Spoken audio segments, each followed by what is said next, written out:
Hello, this is the start of the live stream. No one's here yet, probably, but if someone does come in, feel free to introduce yourself in the live chat over here. We got the live stream agenda over here. These are the questions that people asked ahead of time for us to talk about in this Q&A session that we're doing. I'm going to lead off with this 10-minute waiting for people to show up. Just kind of playing around with this synthesizer I made here. There still needs a little bit of work into this, and I also need to make a version that's a little more optimized. You can see it's running pretty high CPU right now, but this is kind of the thought process behind this synthesizer was sort of like, how can I make something that's a semi-modular synthesizer, kind of like the Moog Mother or the Make Noise No Coast, that is kind of like an all-in-one music creation station that is also a way to teach people about synthesis. And it's got a lot of different methods of synthesis. Hey, Jake. Awesome. So I'm just explaining that this modular here is something that I'm using as like kind of a teaching tool. And I'm going to play around with it a little bit before people show up and we get into the questions that are over here. And you might hear a little like audio glitching and stuff. That's my computer's not all that great, so it's a little tough on the graphics card to run the live streaming and Audulus at the same time. So the glitching you hear is it doesn't happen when I'm just using the Audulus without live streaming. So just a preamble with that. So I'll start by explaining like what's going on here. I got these two oscillators here, and I got a little keyboard that's you can't see, it's off screen, that's I can control these oscillators with. And these are a cool kind of wave shaping oscillator. You see here. You can scroll between different wave shapes. There you go. And then this fades between, on this side, it's all this oscillator. Just sine wave. I should turn off the, where is that? Oh, a little noise. There we go.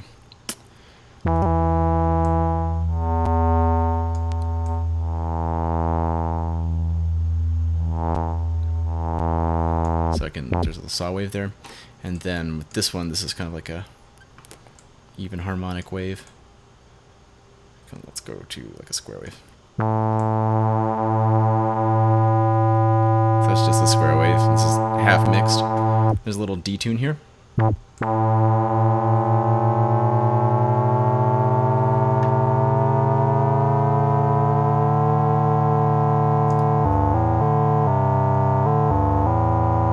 think that's the fifth. I don't know. So you can mix the oscillators here. Then there's a noise section. I can turn this envelope thing down. So it adds a little like kind of grit to the sound. Then we can add the sub oscillator, which is an octave down from this oscillator.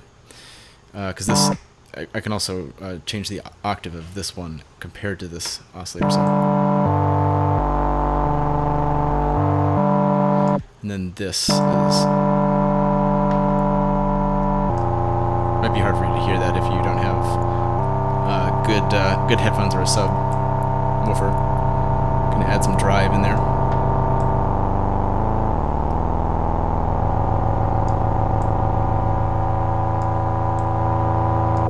And then this is the gain as it's going to the filter, so you can kind of overdrive the filter. This lets a little more of the resonance in, and this kind of tamps it down a bit. Adds a little distortion. And this is a kind of cool, unique little effect I kind of made where what it's doing is it's multiplying the incoming signal from the oscillator before it goes to the filter by either 1 or the square root of the signal. And because Audulus doesn't handle unreal numbers, that is a square root of a negative number, it simply just clips it off at 0. And that ends up like creating a whole new wave shape from that. And then what this control is the envelope will either go from no effect to all effect. This is kind of like the positive envelope. And then you can invert the envelope too.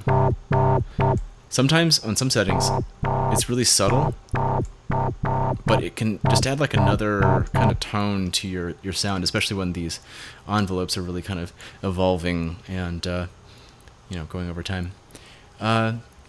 So then, we got I have it in keyboard mode right now, so I can click that on. And the glide there. And this is an LFO that you can sync to the pitch of this oscillator. And so you can see it can be controlled there. But I can also set it to something like, I get 6 hertz here.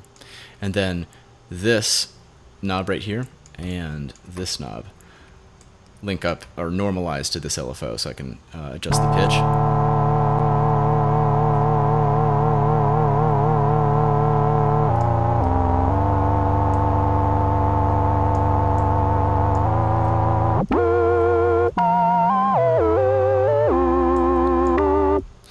And then I can also modulate the filter with it over here.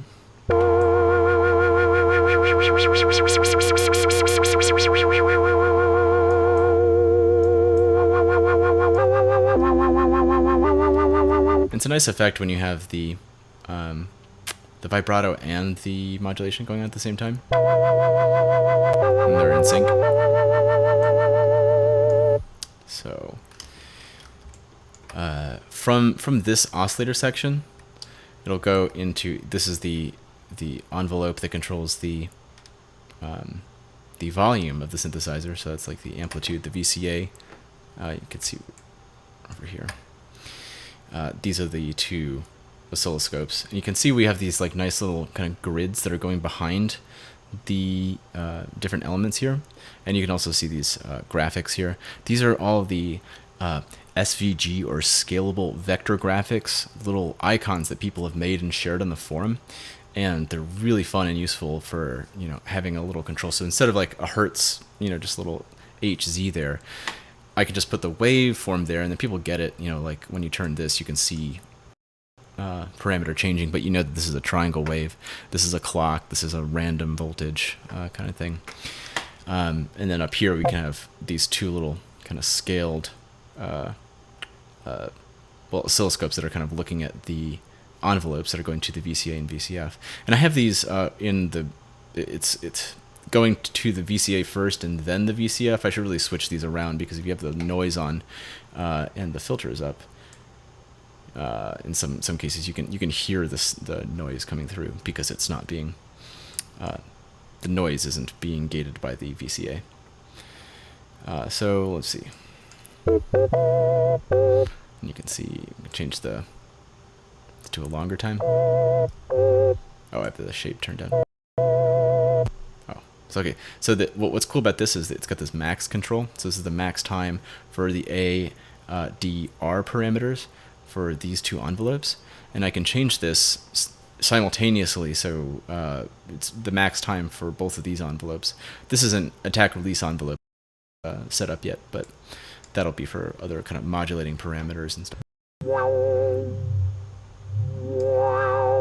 So this means every period here takes 7.9 seconds to go through. So if I hold that down, or maximum 7.9. So then finally got to the sustain, then to release, this one will drop off faster. There we go. And what's cool about that is you can really quickly, especially with the way I have this set up, and you can have them separated a little bit, and then you can kind of keep track and visually know like what point of the loop is happening when you're doing something like a drone patch. So I can do the mix halfway and the regeneration all the way up, and then if this is all the way up, it's going to loop every single thing that I play. So I'll just start with some kind of slow pad and a little filter modulation there.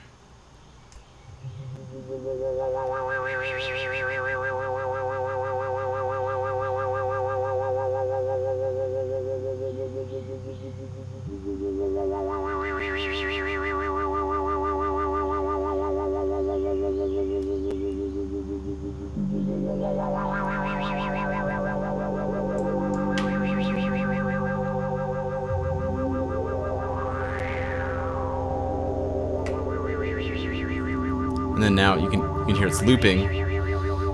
Everything that I just played is just coming around and around again.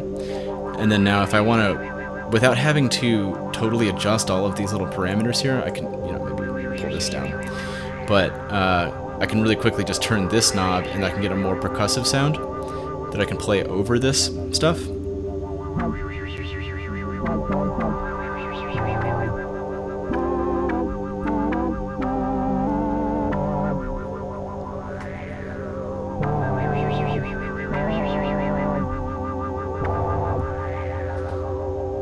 So that should come around in a second.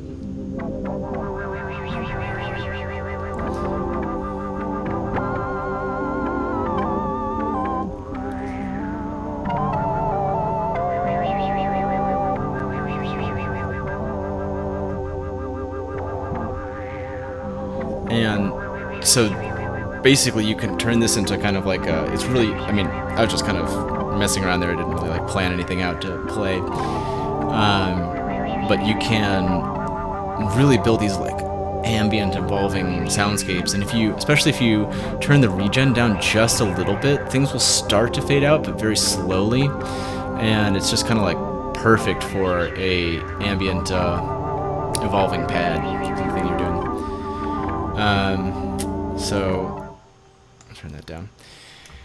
I'm trying to figure out a way to have a good convenient switch where you can just like press it and it'll reset the loop. But right now you have to turn the regen down. You can turn this. No, that'll clear out the loops. How's the looping being recorded? They're just delay nodes. They're inside here. I just double clicked on the patch and went on the inside. And this is a total mess because I'm still kind of putting it all together. It'll be much more organized when I get it done. But they're just a delay times, and the delay node can go up to 20 seconds. So, yeah. Okay, and so this, you know, like I said, this it's got a bunch of different like utilities and stuff in it, but like right here, kind of right here, boom, boom, boom. Like this is the core of the synthesizer. It's kind of in the middle. And you got the oscillators that flow to the, you know, the VCA that controls the loudness of the oscillators, the filter envelope here, and then it goes to the effects, the filter, delay, reverb, peaking, EQ, peaking, you can turn it down or up, and then out to the output. And all this other stuff here, like little sequencers and quantizer, translator modules, VCAs and stuff here, adders, these all add up to little utilities that you can use together. Here's some LFOs that you can use to control different parameters. And so this is something that I want to use as a kind of like a go-to synthesizer when I'm doing tutorials, that everyone could have. They just pull it up on their screen at home while they're watching these tutorials and, you know, follow along with doing their own thing on their end. I'm going to make a version that's more light, that has fewer features, like, you know, fewer LFOs, maybe like ditch the reverb or something, something to pull down the CPU. There's also a lot of wasted CPU because there are all these lights and things that are in here that I can optimize. But basically, I'm gonna make a version that will be able to run at least on like an iPhone, so that, you know, even if you just have an iPhone, you'll still be able to use this same thing. But this is kind of like, I wanted to make the fully big featured one to just kind of feel out like what is the limit of what I could take this to, and, you know, make some kind of like all out deluxe, you know, dream synthesizer that works well on the computer, but like I said, it sucks up a lot of CPU the way that it's made right now. So it works better on a computer than, say, like you know, an iPad Air. It might be able to run on an iPad Pro. I haven't tried that out yet. So we'll come back to this later. It seems like there are a couple people here now. I just wanted to kind of have something to do before we started this stuff. So here, I'll just open a new one. And one thing that's nice about this, so I changed a bunch of stuff, and I want to like have this revert to what it was before I opened it. I can go to File, New, Revert to Last Opened, and then there's all these connections. This is a patch that I had up. It's probably going to crackle a little bit, but so you see I have like a little arpeggiator thing built up with these sequencers here.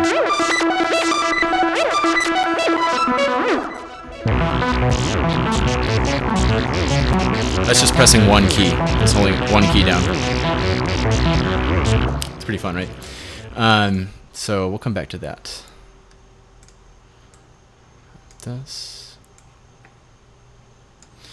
And okay.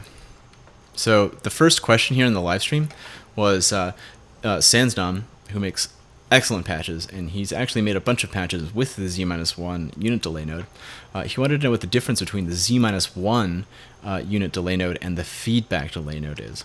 So we can pull up a patch that is the unit delay, uses the unit delay. We go to, this is the forum patch collection, which I got to by, I collected all the forum patches together, and then I opened this folder here, and then I just dragged the folder in there, and so it's, you know, all stacked up, and that appears in the, yeah, sorry. Oh, too bad. So when you put it in that folder, it'll appear here in this right click menu, and then whatever folders you have that the patches are nested in will become this other, you know, kind of nested stacked menu automatically. And so I'm going to pull up one of Sansdom's filters. Go to the SEM filter. This is a nice one. And the Z-1 unit delay node is here in DSP, and then you got a unit delay, and it looks like this.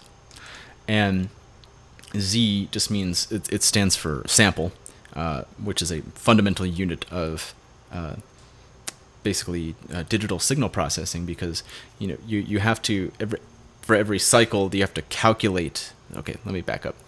Audio has two characteristics when you're talking about the way that it's rendered. It has bit rate and sample rate. Bit rate is the definition that you can have in the amplitude. So if you have a signal that, like in Audulus, the maximum output is between -1 and +1, the definition between those two is 32 bits, and that's 2 to the 32nd power. I don't know off the top of my head what that is, but it's some 2 million something. So, you know, in between 1 and -1, you have 2 million some points of definition where the wave can be at any time. Then the sample rate is like the number of snapshots of that amplitude position per second. So in a 44.1K sample rate, which the Audulus standalone and the iOS app runs at, that means in every second you have 44.1 thousand samples during that second. And so that's like, you know, if you were having a, if you're taking pictures with the camera, it would be like in super slow motion. So the wave is getting captured one little sample at a time, and you know, over the time, those get smoothed out and sent to your speakers, and it basically turns into an analog signal that way.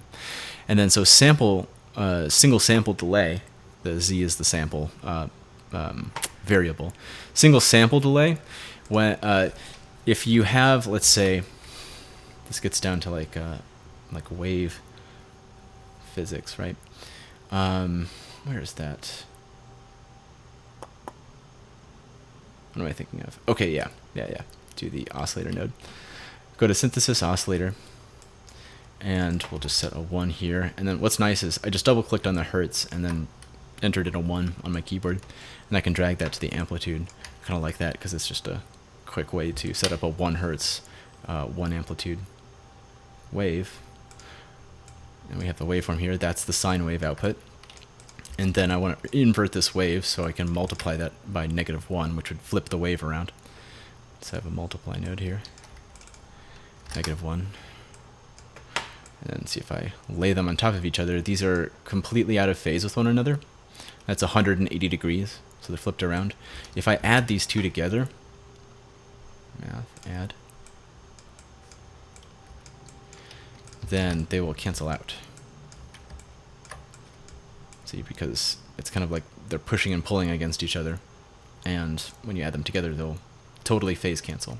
Now, this is basically working on that same principle of phase cancellation, where you have one wave, the original wave, and then you have the delayed wave next to it, And depending on how many samples and how many iterations of the delays you have and how the balance between those signals, you will cancel out higher frequency, or depending on how you set it up, higher or lower frequency. If you have a high pass, band pass, whatever, you can basically build a filter that way. Now, I'm not super familiar with the way that these are. I haven't dived into the literature yet. Okay, yeah, Robert's got the 2 billion, right? Okay, that makes more sense. 2 billion something, 32-bit integer. That's for the amplitude. So yeah, so this helps you create what are called analog modeling filters, and they are pretty CPU intensive. And that means because when you have one of these, you have to work in single sample mode, whereas in normal Audulus signal flow, things are done in batches of, I think it's 300 some samples, and that's less CPU intensive. But what Taylor did with the Z-1 node is he found like some kind of algorithm that he made that looks at the design, looks like the underlying architecture of the design, and it figures out automatically where the Audulus needs to be in single sample mode and where it doesn't. So it only runs that little portion, like somewhere around here, in single sample mode, and then the rest of it runs at the batch rate. So the single sample mode, or the single sample node, is a single sample delay, and people often, especially like newbies, they see this and then they think it's a delay node.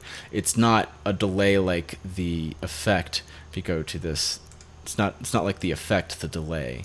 You're not going to hear any difference from one wave to another with this, unless you've set up a Z-1 filter. But so this, if you want a delay effect, this is the thing you want to use. If you want to build a custom filter, then this is the thing you want to use. Now, the question is, what is the difference between the Z-1 unit delay and the feedback delay node? So for this one, I'm going to go to the module library. I'm going to get a flip-flop, and that's under math signal. And if you're watching this later, I'm going to reorganize this whole menu here that comes up in the computer version, and the way that the iOS library will be organized will change too.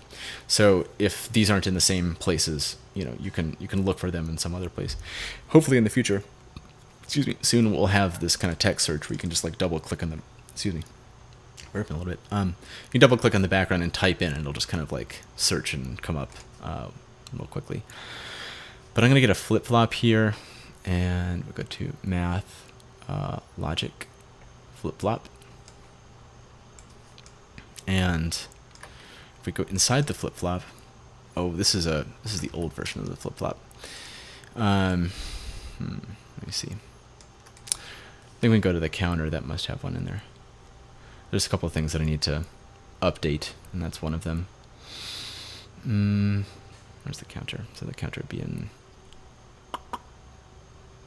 Oh, I'm in the 4. That's fine. Math, number, counter. This one should have, yes, okay. So the feedback delay is when you have a feedback loop, right? You have this input that's going here. It's being fed to this output. It's going through this node, going to here, going back out to the output, and so there's a loop that's going around from the input to the output, back. You need this feedback delay node in some cases. It's not in all cases, but in a lot of cases, you need this to tell Audulus where the feedback loop is. And I can have a little clock here that'll tick this up. And you can tell you don't see the Z yet because there's no output that it's going to. And so another CPU saving thing that Audulus does is if there's no output to a meter node or to a value node or to an audio output, then nothing that's in here is getting is taking up any CPU cycles. But you'll see once I add this, there we go, and that Z appears there, and you can see the way that the kind of signal is flowing through here. You can slow this down a bit. So this the way this count up module works, we can just go over that really quickly. It triggers the sample and hold, and actually let's just do this. We can use a little button here to do it slowly. So the output, when you create this node here, or this module here, this count up module, which is useful for sequencers and other sorts of, any situation we want to count things, the output of the sample and hold node is going to be by default 0. And so if we have 0 going to this, forget this for a second, but going to this equation here, we have the max number. We can say I'll have the max number 3. So that's 3 steps. And well, it's really 4 steps if you count 0, but we'll get to that. So 0 goes into here if the signal, that is 0, is less than the max, 3, then add 1 to the signal. And then that comes back over here and gets sampled and held at this output. Now, you see how then we run into this loop, right? Where this output, again, is going into this equation, going into here. And you need to tell the computer where there is a feedback delay, and that is in between each little batch of computing. You go from one batch that's 300 some samples. It will calculate the values of everything that's happening in Audulus. So if you have this running in one little corner, and then you have a filter running in another corner, an oscillator, this, that, and the other thing, they're all calculated in what's called a frame. And this frame, made up of that many samples, you basically, you can't, the computer has to create a value before it can compute it. So this 0 gets computed and it creates this other value, but it doesn't get immediately computed again. It has to be computed on the next frame, because basically, it's already computed all of this coming through. So if I press 1, that counts up to 1, 2, 3, 0. So you basically have 4 steps here, 0, 1, 2, 3. Okay. Now, the reason this needs to be here is if I put it, instead of before this expression, I put it after the expression. We'll see what happens. So now this is where the Z marks where the delay is happening. So like you can imagine this running around. This says pause until the next frame, and then this signal will continue through this to the output.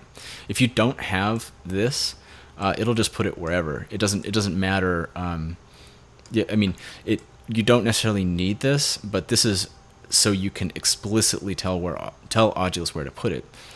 So we'll have it after here. So 3, 2, 3. Wait. Oh, you know what? I think I picked one that maybe it doesn't matter. Sometimes it doesn't matter.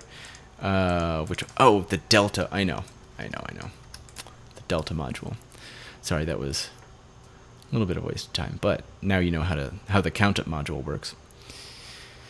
If we go to math, signal. I know I was thinking of this one all along anyway. Okay. So this one is easy to explain too. Going to have a knob here. Okay. So this is a change detector, and it will pulse whenever it detects a change happening. And so if I move this knob, you can see it's actually pulsing really, really quickly, and that's why it's got this kind of solid block there. And so once I stop moving the knob, it stops going high like that. And this is useful for tons of things, but it was like a neat little utility to figure out how to do. So what this is happening is in one frame, this changes, right? And it goes into here, and then it comes out, it gets sampled. This value goes in here. And if this signal doesn't match the sampled signal, then this statement becomes true, and then that goes high, or pulses, and then it pulses the trigger. And then when pulses the trigger, it samples the new value that this knob has been turned to, and it will keep doing that until the sampled value matches the current value here. Now, it matters where the feedback delay happens in this loop, because otherwise it just won't work. And so I'll turn this down, and let's see. That's after. And then, so if I took this out, and then put this here, so that now it's before, rather than before it was connected through here to the trigger. Now it's connected to the output to the sample. It'll work until for the very first turn or very first change that you have, but then it'll stop working altogether. And you see how it's it's locked in this high mode. If I go put it back this way, oh, I have to actually delete all this stuff again. I think might have to. There we go. Release the trigger there. Now it'll work again. So that's what this is for, this feedback delay versus the Z-1. The Z-1 is for filters. It's a single sample delay. And this one it's not a delay in that same way where it's delaying one signal from another. It's that when you have a feedback loop, you have to have a delay. And Audulus will automatically create that delay. And sometimes it will create it in an inconvenient point that breaks your design. Now you'll figure this out if it breaks it or not. Usually, if you create the thing and then it's working, and then you save the patch and then exit out of it and reload it, the feedback loop might end up in a different point along the way. So this keeps that feedback delay in that same point.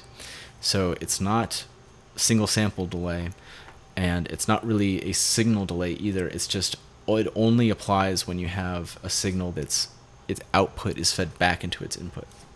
Okay. So next question is, what is the time node good for?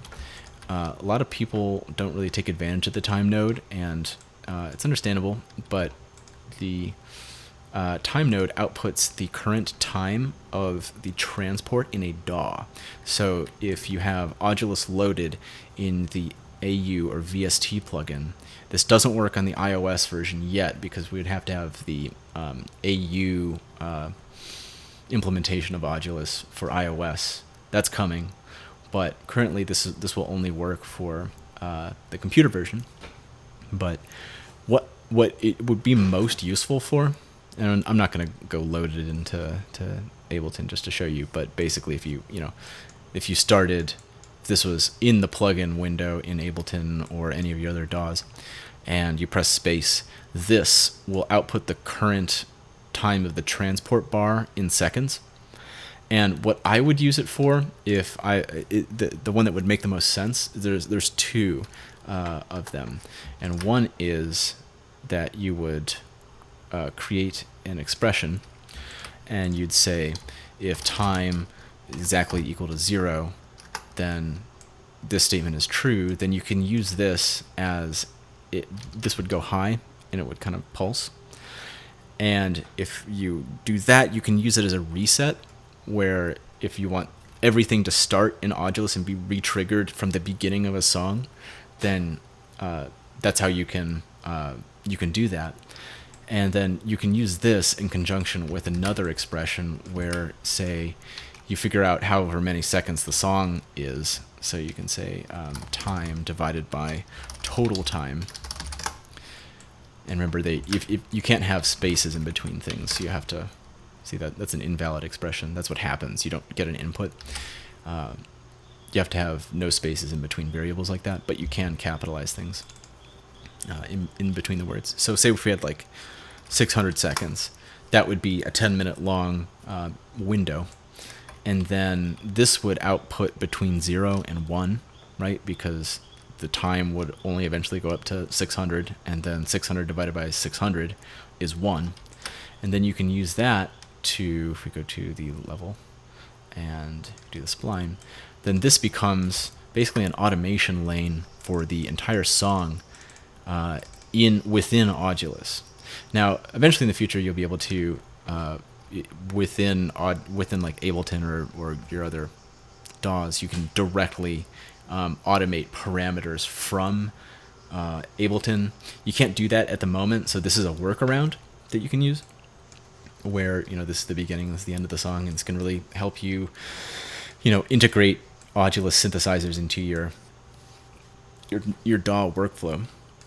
There are probably some other uses for it, but that's basically the most common one that I would think of. You could use this too to like reset an LFO or something, like if you had module library modules oscillator and you kind of wanted the song to sound the same way every time, then you can use this expression here to reset this LFO. So whenever it goes back to 0, it'll re-trigger this. So like when you're rendering the song, it'll sound the same as when you restarted it over and over. So I'm not sure. I don't know if this guy's a spammer or something, but SpongeBob SquarePants is not something that we need to be talking about here. Okay. Even though I do love SpongeBob SquarePants, but okay. So next question. What happened to the range node? This is Robert here asking this question. There used to be a node that was the range node, and from the graphic that the node had, it kind of looked like it had this automatically ranging effect. Now, I eventually created something like this in whoops, sorry forgot about that. I created something like that in here, where this looks at the input and it determines the high and the low of the input, and then it scales the input so that it goes between 0 and 1. So if you have a little input that's going between, say, negative 0.5 and positive 0.5, then that'll automatically scale the input between 0 and 1. If you have an input that's between negative 0.2 and positive 0.7, it will automatically scale that between 0 and 1. And this is what people thought the range node did, but it wasn't what it actually did. Okay, yeah, he's a spammer. Oh my god. There we go. The internet. Glorious. Okay.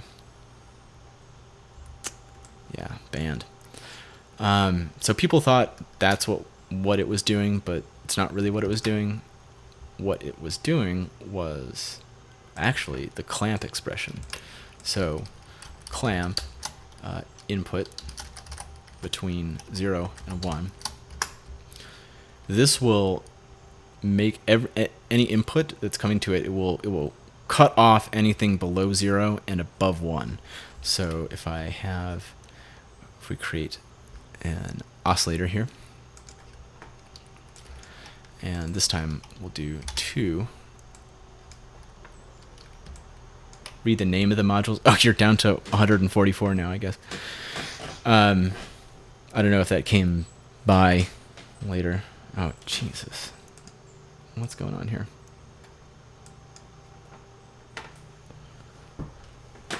Okay. Ban that guy. Oh, man. Okay. So we have a waveform coming in here. Now it looks like a square wave, but in reality, it's actually going up and up. Well, actually, let's do this amplitude of 1. So you can see the clamp node. What it's doing is it's preventing any of the signal that's coming through it from going negative, going below 1. If we line these up, you can see that. Now if I change the range, go to 0.5, whoops, this is the lower value, so we go negative 0.5 and then 0.5, then it will have just the part in the middle, right? So you could do a kind of cool, if you wanted to make a clipping, like especially an asymmetrical clipper, there's lots of guitar effects that, I think the Tube Screamer might be an asymmetrical clipper, diode clipping, basically. It's not going to sound totally like a diode clipper because there's lots of other nonlinear things that are going on there, and you're introducing a lot of aliasing by cutting off a waveform like this. But what I could do is do low and high. And I could use two knobs here. And oops.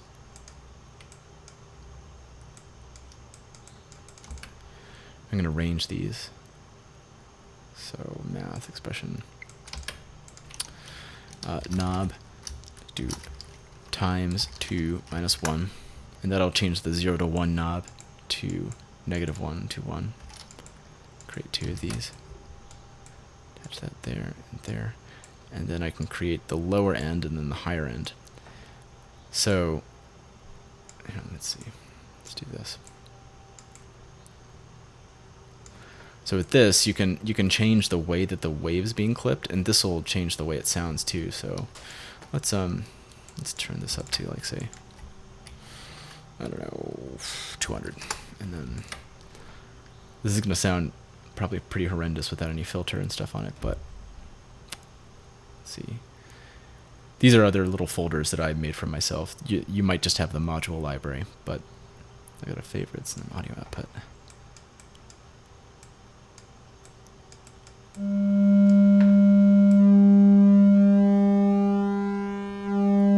It's almost kind of like a filter.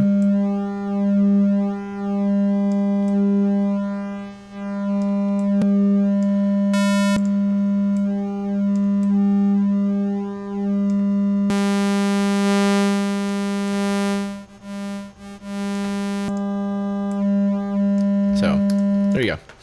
That's something you can do with the clamp expression, but this is what the range node was. It was just a separate node that did this expression, and you could set the high and the low for it. But the reason we got rid of it is because people really didn't understand what it did, and it was redundant with that expression. So, how to use the mapper node? This is another question from Robert Zyret. And if you guys or any of you guys here have more questions you want me to answer after this little rundown here, then feel free to just add them in here, and we'll get to them once these are done. So we go to level and mapper. Now the mapper can be used for lots of things, but one of the most fundamental ones is just mapping the output of a knob. And actually, we'll pretend that. Well, actually, let's create level, create a constant node, and then we'll put an LFO on here. And the reason we'll do that will become clear in a second. So I'm going to take the saw wave output and attach it there. And then again, you see it's not rendering anything, and that's because there's no output that this is going to, but we're going to add a meter node here. Waveform. Oh, let's see. So this is the output of this. And then this is modeling like you're turning the knob up, and then, it's restarting. If you have this, you can see that it's changing the way that the knob is being mapped onto it. Now, I personally think that this shouldn't go above 1, but at the moment it does. This is just kind of like, it's just how it's been for a while. But what you can do is you can adjust this curve and create, different kind of shapes here. And it's really fun when you want to use this for an oscillator, because you can create these. It's really easy to create these different wave shapes. So this is kind of like a saw with a little bit of kind of sine flavor mixed in.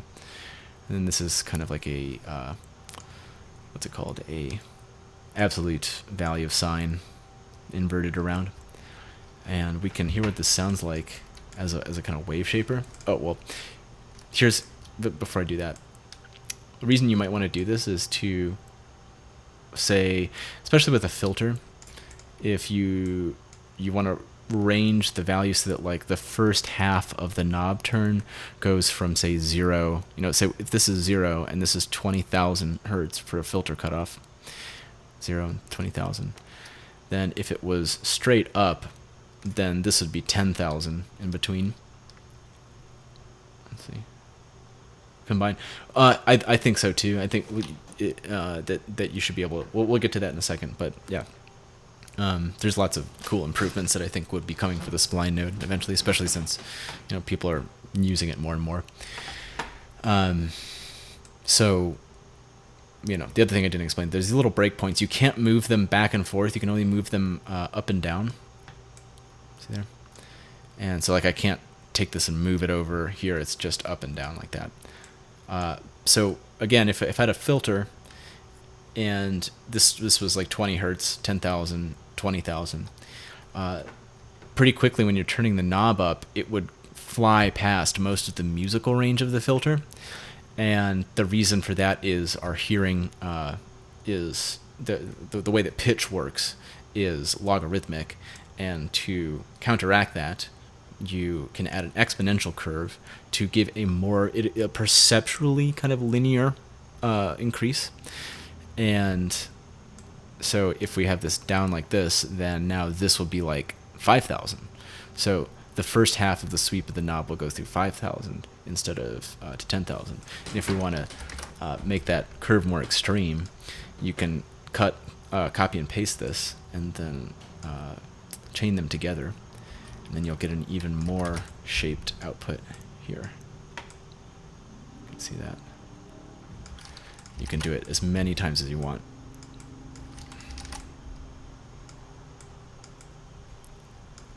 See, it's getting more and more extreme like that.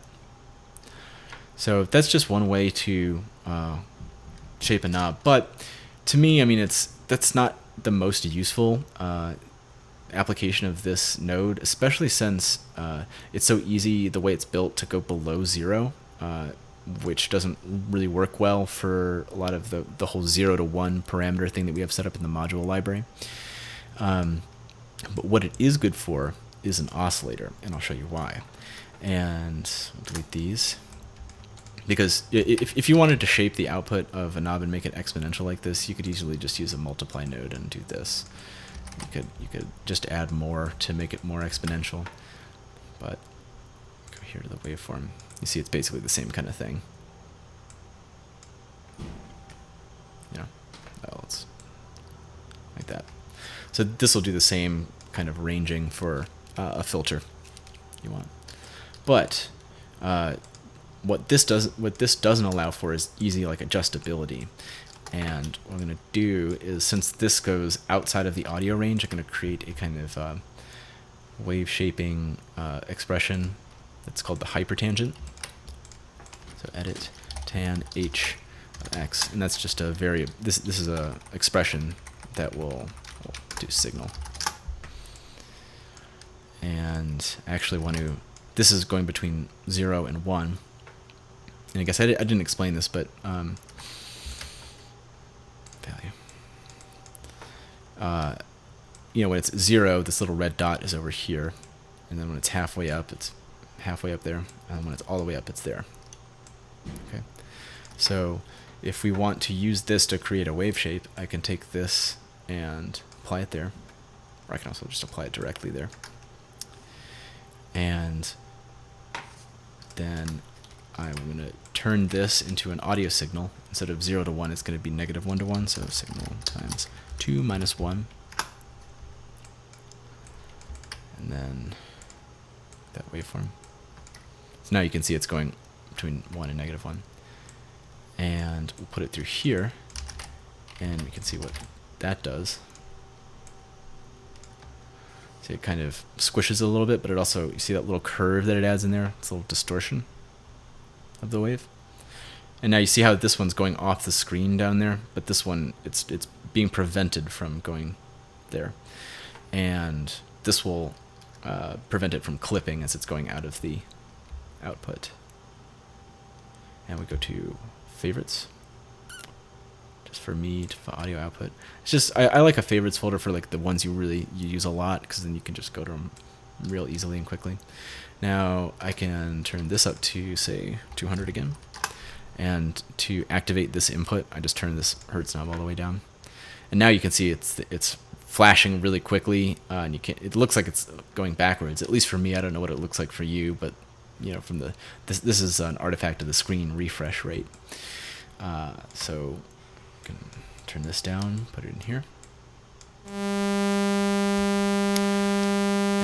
listen how the tone changes.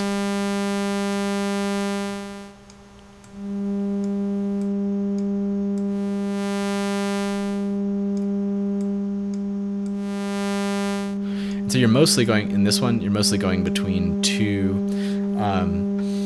you know, this kind of absolute value, sine, shape, and more of like a saw tone right there.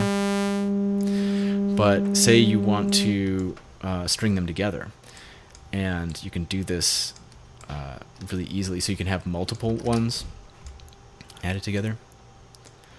Now I'd go to this one. I want to do the LFO times 2, right? And I'll turn this down again so you can see it. Waveform. There we go. LFO times 2. So this is going to be the first half of the wave. Let's do it this way. And we're going to make this the second half of the wave, and you can string these together as many as you want, but what we're going to do is fade, or we're going to quickly switch between this wave and this wave as the period is going on. Adjust the coordinates of the mapper with a single input. Yeah, true. I'll talk about that when we get to the spline node, and think about the things that we're going to do in the future with the spline. But so just so this is the one really cool thing that I found that you can do with the mapper that you can't do with other things.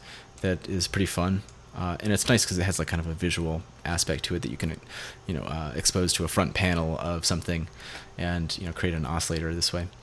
So I want this, you know, this is going to be the first half of the wave, and it's stuck up there, right? And I want at this point for it to switch over from this to this signal here. Move these over. So first I want this to only go through its period after this one is done. See, I don't want this just to go slower. I actually don't want this to start until this one is done. So I'll do times 4 minus 2. I think so. I'm doing this out of memory, so I might be doing this wrong. Yeah, I think that's wrong. It's no, because this is the speed. LFO times 2, and then yeah, minus 1. I think that should be it. Yep. Let's see if I'm putting one on top of the other, and this becomes the whole wave. Okay. So you see how they start going one after the other. Boom, boom, boom, boom, boom. Now I can't just simply add these together. I need to fade between them. So I'm going to use the crossfade. Mixer. Crossfade. Yeah, you got it. I guess there's a little delay between what I'm doing and what you guys are seeing. Oh, this is going to be the first one and second one. Really want Taylor to switch these all around, because I mean most people did do A, B, C, rather than A, B, C going up.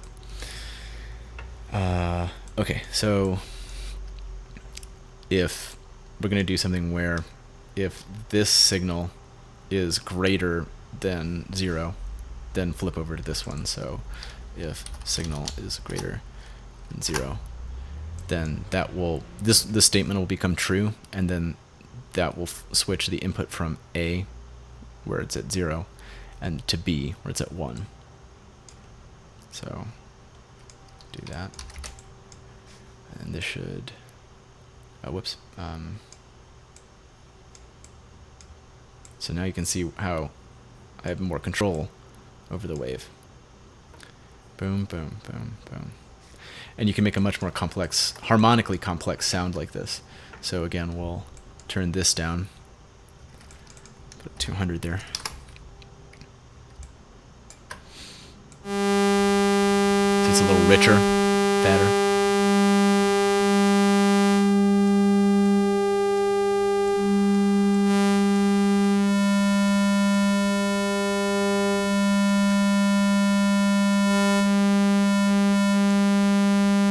So yeah, so that you can continue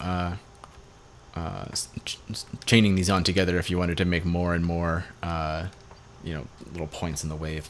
But that's the coolest use I've found for the mapper node that you can't really do with other things. So we'll go to the spline node now.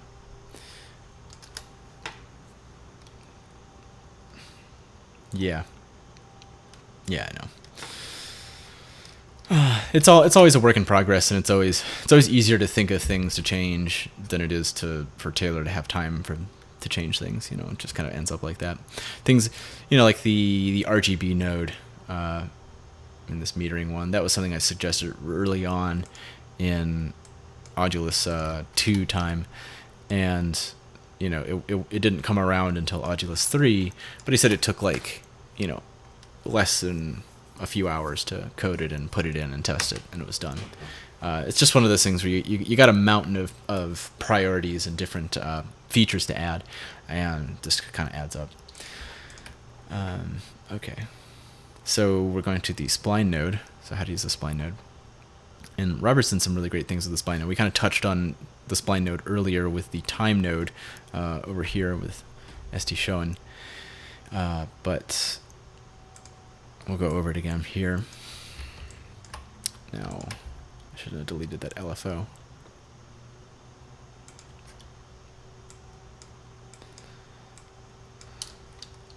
There. Metering wave. So it works the same way as the mapper node, where this is 0 and this is 1. And you can use this. One of the greatest uses of it is for automation, where you have a bunch of these and you have a timer node, and you go, let's see, we'll just do that. Timer. And then we'll have a reset button here. And then timer divided by time. Connect the timer here, and then we'll say 10. And so every time I push this, it's going to take 10 seconds for it to go from this side to this side. And in between, you can add these breakpoints by double clicking or double tapping. And you can kind of see there's a little area here. You can look at the wire that's going in the back, and you can see where it's defined. What I find is easiest, I think this node needs a little bit of a rework, where it's tough to click and get it. See, I'm clicking a bunch and I can't actually get that one to disappear. It's much easier to click in the middle of the field and then drag it to where you want it to be. And then if you want to, get it out of there, you either zoom in really close, see, there, and then move it around. But all that is just, we just need to expand the outside of this box a little bit. But that might be something that you run into while using it. So unlike the mapper node, you can move these points around wherever you want, and these are called breakpoints because they break up the line like this. And again, press the button. You can see this output is matching what's happening here. I mean, it looks like it, but in reverse. And you can use this to, say, automate the cutoff of a filter, or transposing the sequence or something, or turning something on and off as you're doing it. It's whatever you want it to be. This is just sort of like I said, an automation point that you can use. You can add as many of these as you want, but like Robert was saying, it really helps to have these nodes that are behind it, and maybe we can convince Taylor to just build this into the node. I think it's one of those things where you design something and then you realize how people use it, and then you realize you can add some improvements later. But if we go down to visual here, SVG, input output. I guess I don't have. It's in a different patch, but we saw it in. I'll just open up the other one again. This. You see in this patch, there's a little there's a graphic that's behind here, and that matches up exactly with this node here, and it allows you to do really to dial in things really precisely, and it's really good for when you want to create waveforms and stuff and you want them to be pretty exact. So that's just one use there. Now again, you can use this for automation, or you can use it as a custom oscillator, same way. And just add that there. Again, 200. Turn this down.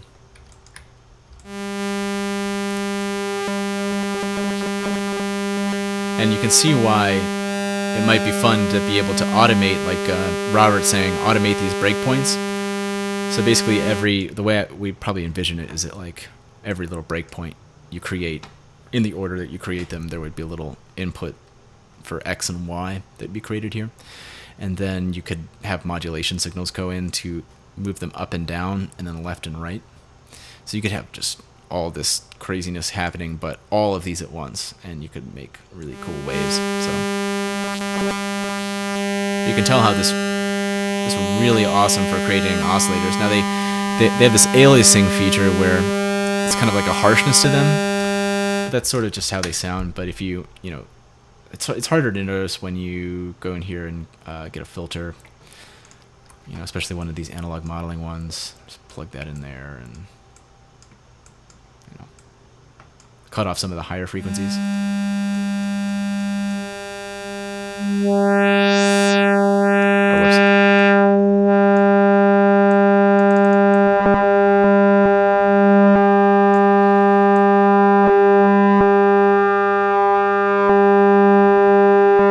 And what you're basically making here is a wavetable synthesizer. So instead of you have a really high definition, high sample rate, or high number of samples of this going over, instead of just having like limited to 256 or something, this is, you know, basically 32 bits of samples going from one side to the other. As a wave folder, zigzag shape. Okay, yeah, that makes sense. Yeah, you could do lots of things. There's so many things you could do. Like I could, instead of just using this as the straight oscillator itself, I could take this and multiply it by here, and then this would be like the amplitude modulation, and I can use that for this. Send that out to here. Wait,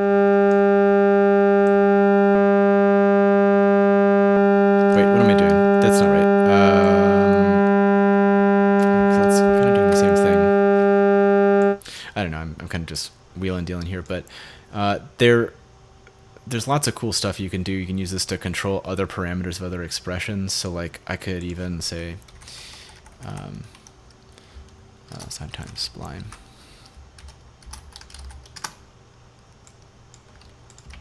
And I could draw a different shape here.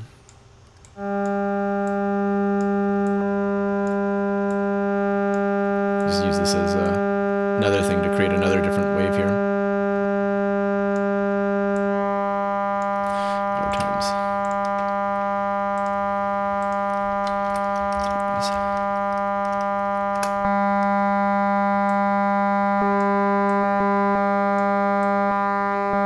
This is like changing the gain factor of the signal as it's going through the hypertangent function. So I love the Spline node, and it's a really cool way to make fun oscillators and stuff. There aren't enough of them yet, but there is this, I think it's in the forum patch collection, oscillator, Spline and mapper, oscillator, yeah. So I'm playing the keyboard, you know.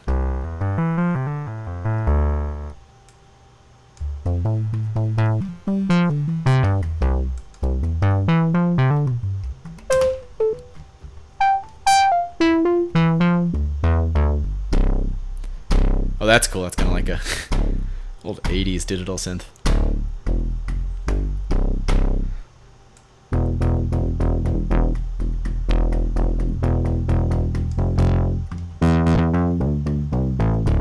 Cool. Yeah. So there is the spline node. And the high-pass, low-pass nodes. Now, these are very seldom used, but they're really CPU efficient. And these high-pass. And they can be used within designs, especially like you're creating, I think, like all-pass filters or something, and you just have these fixed filters that are moving around. And people are wondering, like, what's the alpha? Now, before I did this live stream, I went in and like tried to look this stuff up, and it's a little beyond my pay grade as far as the math stuff goes. So if you want to like create a topic about this on the forum or discuss this in the topic for this live stream that'll be up there, that'll be great. Taylor's the one who created all these nodes and stuff, so I don't always know how each one of them works, and I'm not necessarily a whiz at math, but it's all about learning, and especially I love that there are people on the forum that have a lot more DSP or digital signal processing knowledge that even Taylor has, and so they can create really amazing things by looking at diagrams and things online. But what I just wanted to show with these nodes is that these are low pass and high pass filters. It's similar to this, but there's no Q resonance control on these ones. It's just a straight shelf filter, and I think these are 12 dB if I remember correctly. But now in the forum patch collection, if you go down to utility here, and you go to, where is it? Alpha frequency converter. You can use this. Just plug that in there, and then this. I guess this knob is working backwards. It's a little odd, but this acts as the cutoff for the filter. Both of these. So this would pass everything above that number, and this would pass everything below that number in hertz. And there's just a little converter in here. So that converts the alpha and use the sample rate. So it's like most filters, it has to do with the sample rate and manipulating that waves and stuff. So, talk about this in the forum. I would love to know more deeply how it works. Like I said, I tried to read a little bit about it, but it was just a little over my head. But I know the information's out there. You just need to go filter DSP alpha, and this is actually something that you find in the biquad node too. Where is that? Yeah, biquad. So that's alpha 1, alpha 2, alpha 3, beta 1, beta 2, and this is a formula for creating filters. That this is the same variable, but in just one little very CPU efficient package. So you'd want to use this if it really in specific applications where you want very low CPU, probably something where you're not modulating the cutoff, because the Z-1 filters, one of the advantages of those is those sound better when the cutoff is being modulated. The advantage of these filters and this filter is that they're more CPU efficient. So you got to think of the application that you're using them for. Okay, so high pass, low pass, the new user module library. Okay, I kind of went over this right at the beginning of the video, but since there may be some more people here, I don't know. There's a module library that is the collection of all of the patches that people have made for Audulus 3 that are somewhat playable at least.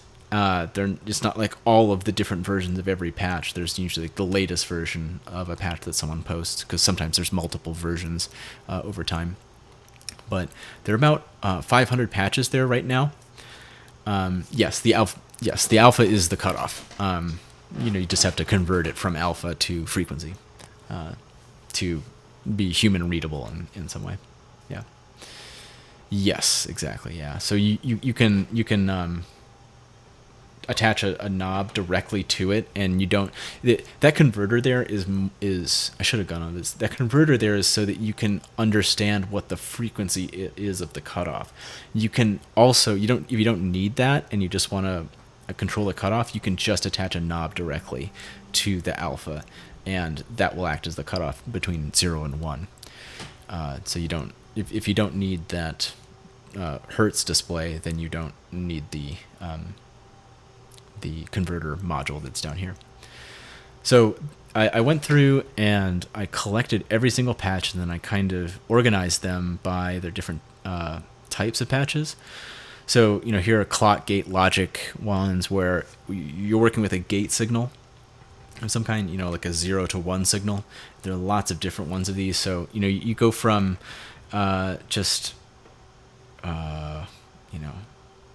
here's like this patch that is popular with some people, the logic cheat sheet. So you have all of the logic expressions and different ways to combine things. And it's just little different ideas for things. If you're being like, okay, I need a logic expression that does this, and I don't know how to do it, but I know in words what it's going to do, then there's over here there's the semantic equivalent, which means like how you would say this expression out loud. If x is less than y, output 1, otherwise output 0, right? The 1 means true and 0 means false in this case. So this is one of the patches that's in there. And if we go to another one, there are some really, really cool and complex ones that I don't even understand myself, but like here's a big sequencer thing. One of the, I forget who made this, it's probably annotated here somewhere, but really cool stuff. Let's see. There we go. There was someone like, oh yeah, so there's a whole section on the forum where people are doing Eurorack clones from companies, and so this is I forget what company this is, but it's a clone of a Eurorack module, and it's just basically a bunch of different logic equations where you have different signals coming in here, and then you have these different logic expressions, nors, nans, ands. And if we go down here, so we have the demo, all of these demo patches. These are things that, like, if you open up, they are either a ready-to-go synthesizer or like a patch that has a keyboard attached but isn't quite like a standalone synthesizer like these are.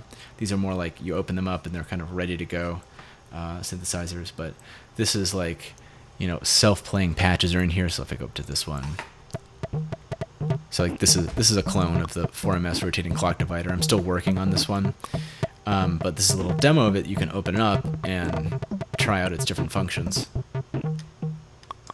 and it's like ready to go. So that's what the the demo section is about. Whoops. Let's see. There's some other good ones.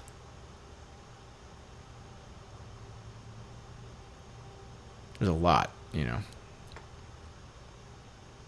This is definitely like the most of them. This is where is it? Cool. This one's funny.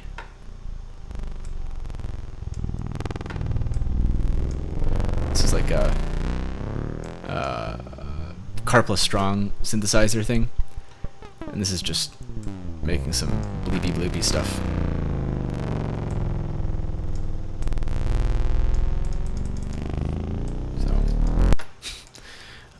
Then, the rest are kind of self-explanatory. Drums has just great drum collection here. Use these all. The physical modeling ones are really cool too. They sound pretty awesome. Let's see. This is cool. This is Macro Machines made these. This is a cool little system. You just got these basically like sample and hold nodes that are running over the spline, and you're using these to create filter parameters for stuff. Running the Windows version. Okay, yeah. Meant to say that the Windows version does not yet have this feature. It's something that Taylor's been meaning to add, but right now for Windows, you just have to download the folder and open them from the folder. Unfortunately, you can't just have that nice convenient right-click menu yet, but it's something that'll eventually be added.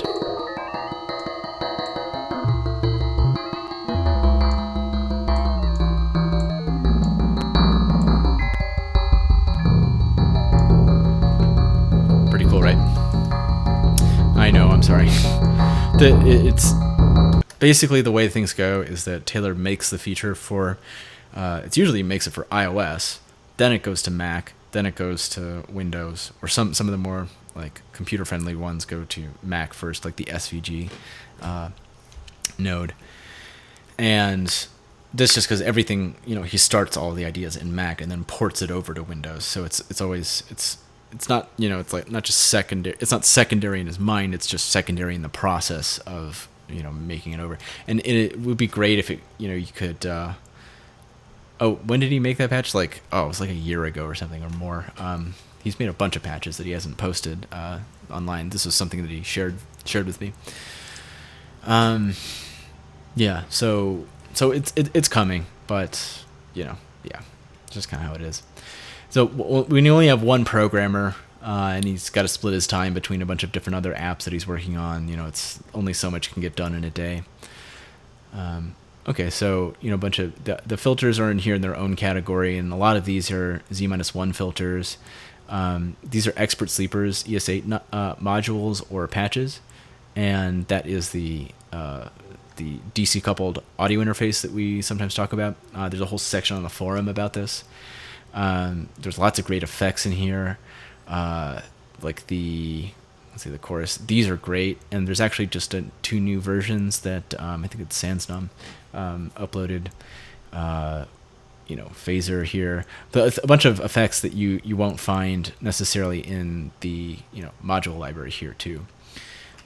Because basically, right now as it is, I made all of these myself, or most of them at least, and these are just the ones as they've been uploaded to the forum, and eventually, they'll get standardized and put into the module library, and so they'll kind of look the same, and they all have the same knob function, everything. So these won't necessarily work,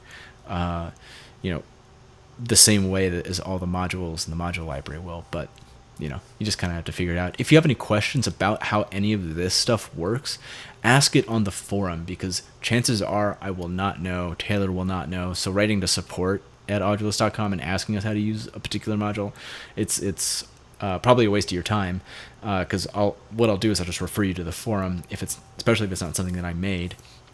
And then you can just say, hey, who made this thing? Like, how do you use it? If it doesn't have like some documentation where it's not obvious how it works, people would just ask. Yeah, I know, the bonkers display. Makes sense. Definitely.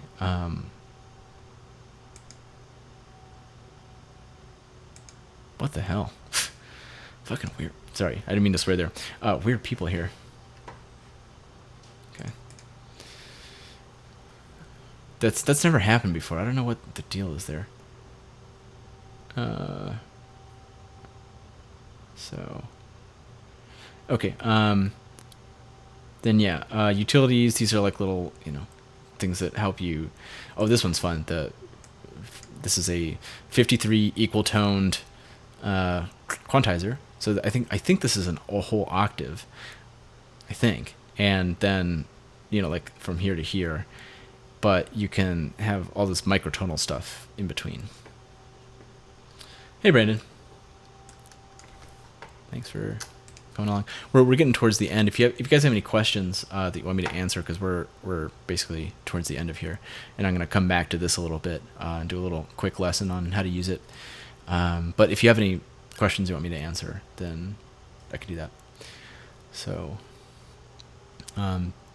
there's a bunch of cool stuff that just got added, and I have this whole, I think there's like maybe 30 or 40 patches that have been, just since the 22nd of last month that have been added to the forum that I will soon add. I'm going to try to be more regular about this and like get an update out at least once a month so you can collect it all, and just what you can do is you'll be able to download the latest version and just remove this from your folder here where you go to open modules folder. I think I skipped over that, but when you open modules folder, it goes to like this folder here, and you can put however many folders in here that you want, and then the patches nested into these folders, and every little folder that you have within a folder becomes another little subfolder or a sub menu here, so you can keep them organized.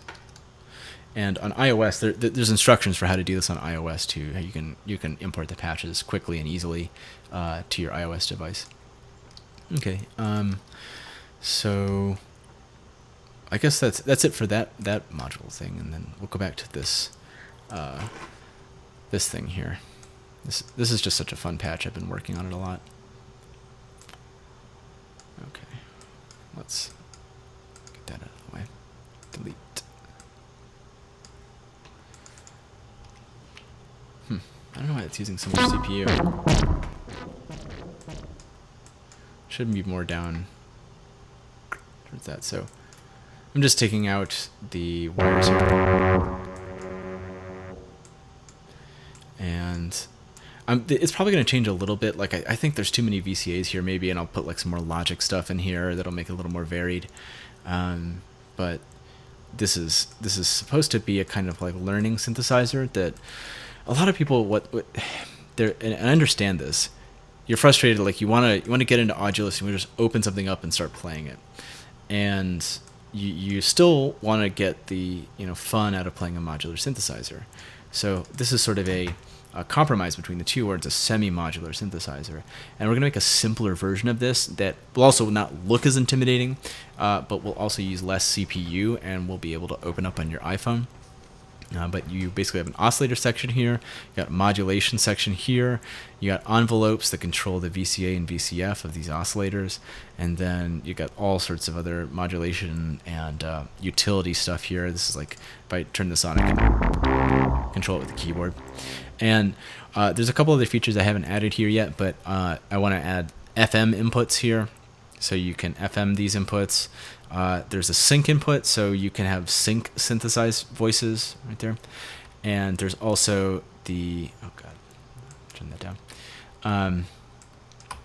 Noise, suboctave. This is a cool little effect where it phase between x, or the square root of x, where x is the combination of all of these waves as it's going through, and x is kind of like distortion, but it's kind of its own thing. It's a wave shaping thing by itself.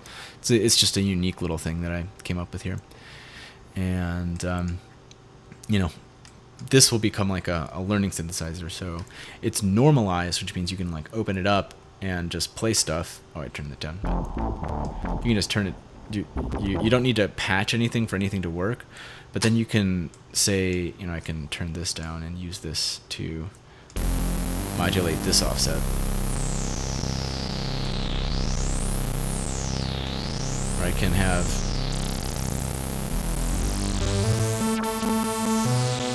this is the LFO that's over here, and when I turn this all the way down, it syncs with this oscillator here, and I can use that to modulate the cutoff of the filter that's in here.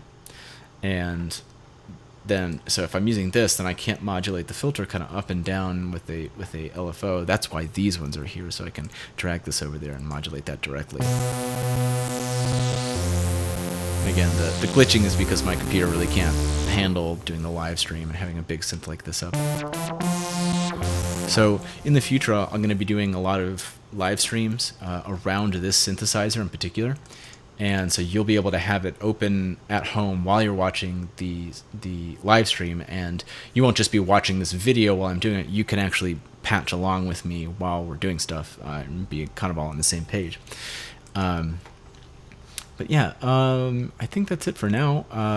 Does anyone have any questions that before we go that I can answer? Maybe. Oh, there was actually, I'll go over one little thing that I thought was kind of fun. Someone asked a question on the forum, and they wanted to know how to create a sequencer. It was this whole thing, like they wanted to use some logic expressions to create a kind of sequencer. Where is that? I opened a bunch of things, so there's back here. Count up by X. Okay. Yeah. So this is the most recent patch that I made that was kind of fun. So the clock clicks this up. Different borders. Yes, I mean that would be awesome. I don't want to just be like make me this, this, and this. I mean, there's so many things that like I can think of that would be really cool to like have. But you know, maybe once it's like the design is settled, then if you want, you can add. Robert's really good at. He's made a lot of these. Him and Sansnom have made most of the icons that people have using with the SVG stuff. And he had this really cool. I think it might be in the patch collection actually. ECO. Yeah. Oh wait, no, it's not this one. Pardon me. I think I might not have added that.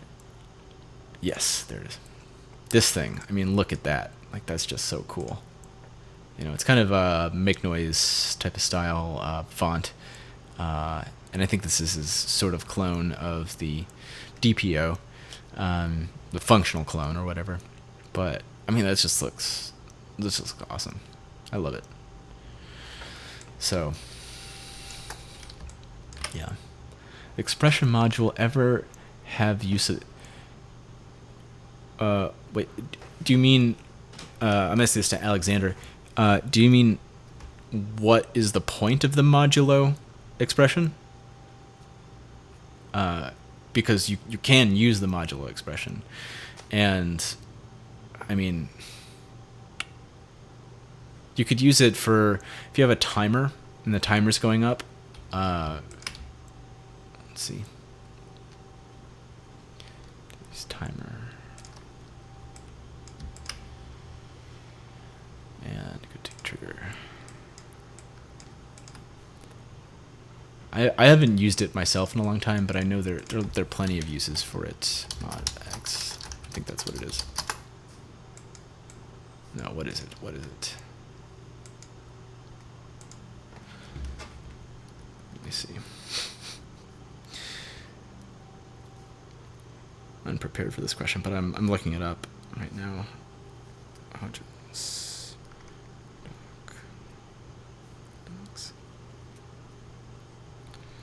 Okay.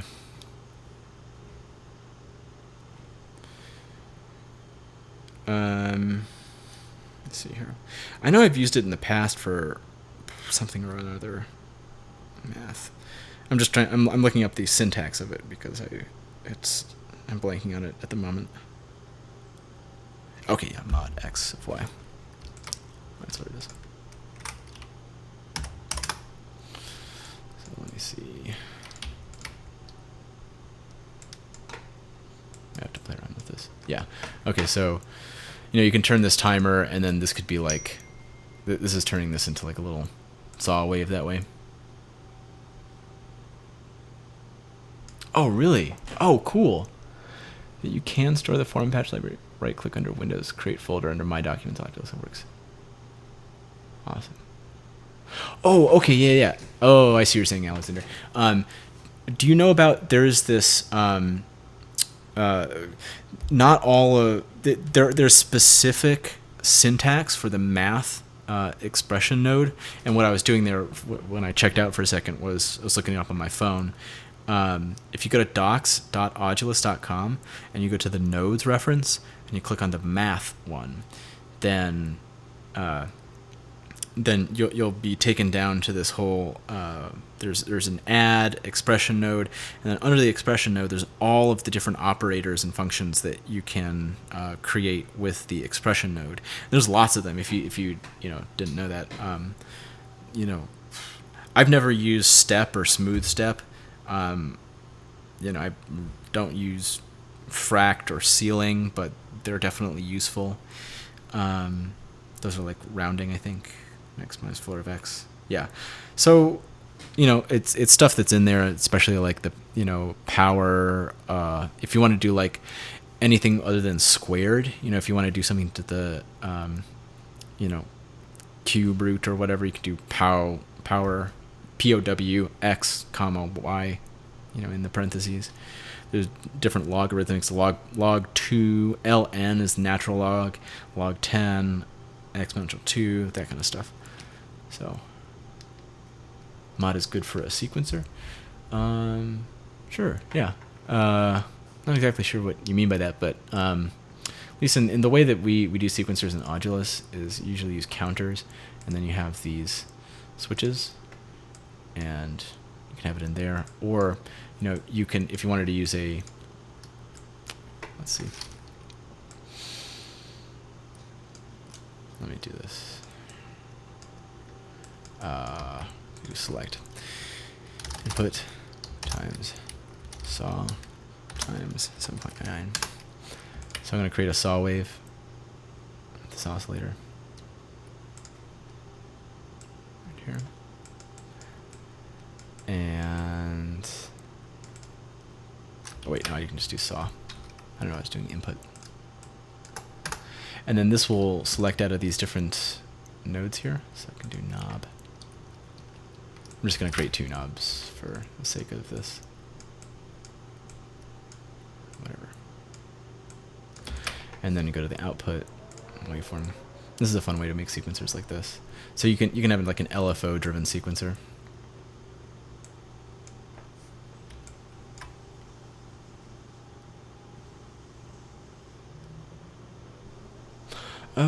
Okay. I see what you mean. Yeah. Okay. Yeah. I thought you were talking about doing this, like having it being a saw wave and driving the sequencer around. So yeah.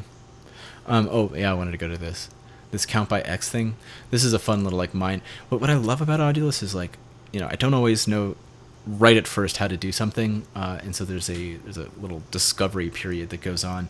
But someone wanted to create this kind of, they were getting into logic, how to use the logic expressions, how to combine logical expressions, and they wanted to know, how do I make a sequencer that has an initial start value that gets incremented by a certain number every time a gate pulses, and then has a maximum number.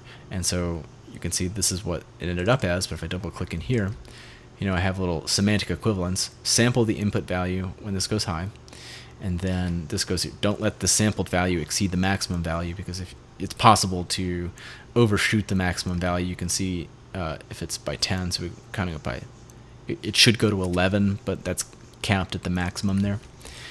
And you have these little logical expressions that are adding together, and there probably were fewer.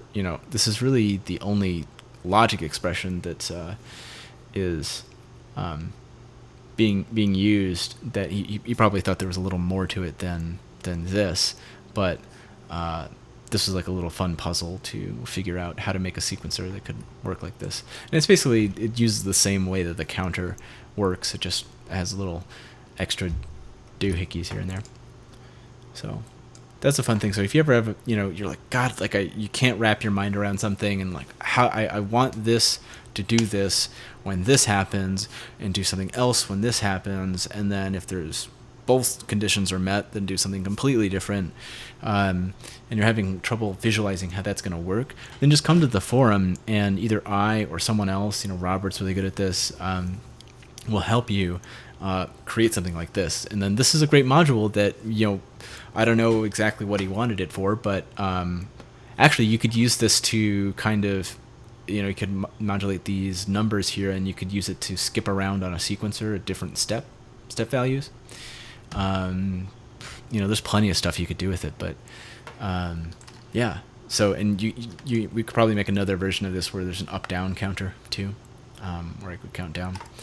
But it's always great to kind of solve those little puzzles that people always have. So I think that's it for today. It doesn't seem like anyone else has any other questions, unless anyone has a follow-up to that modulo question.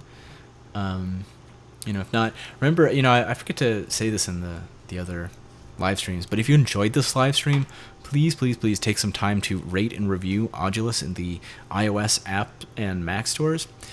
And the reason is because so few people do this, that even if we got like 4 or 5 5-star reviews, that can shoot us up the charts. And when we sell more copies of Audulus, it means that Taylor can either spend more time on Audulus or spend money on hiring someone to do a specific job and add a feature that you want.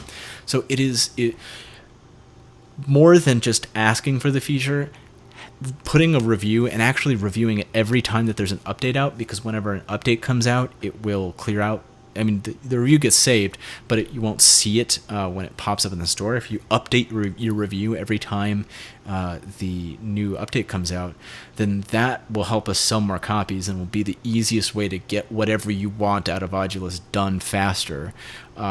Because literally, it's all about, we need to make some money off of this so we can pay people to do stuff. It's it's a business, right? But it's also a great piece of software that wouldn't be as great as it is without all of the people here contributing to stuff. So really appreciate it.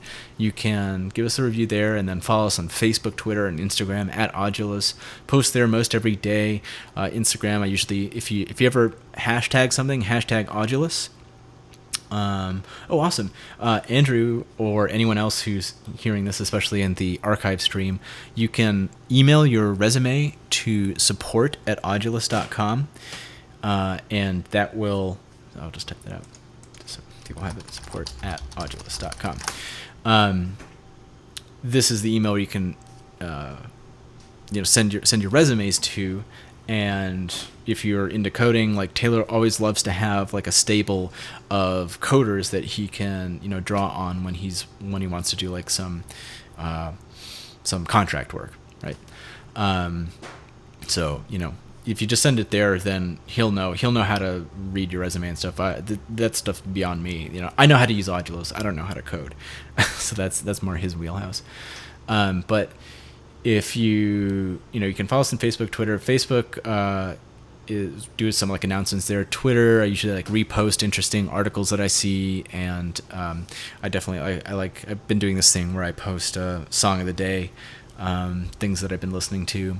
And the Instagram, if you hashtag Audulus things on Instagram, then they'll show up when I go search for them, and then we can repost from our account. So I'll basically repost whatever you put up that's you using Audulus with whatever. Okay, hey Taylor. So and nobody's here.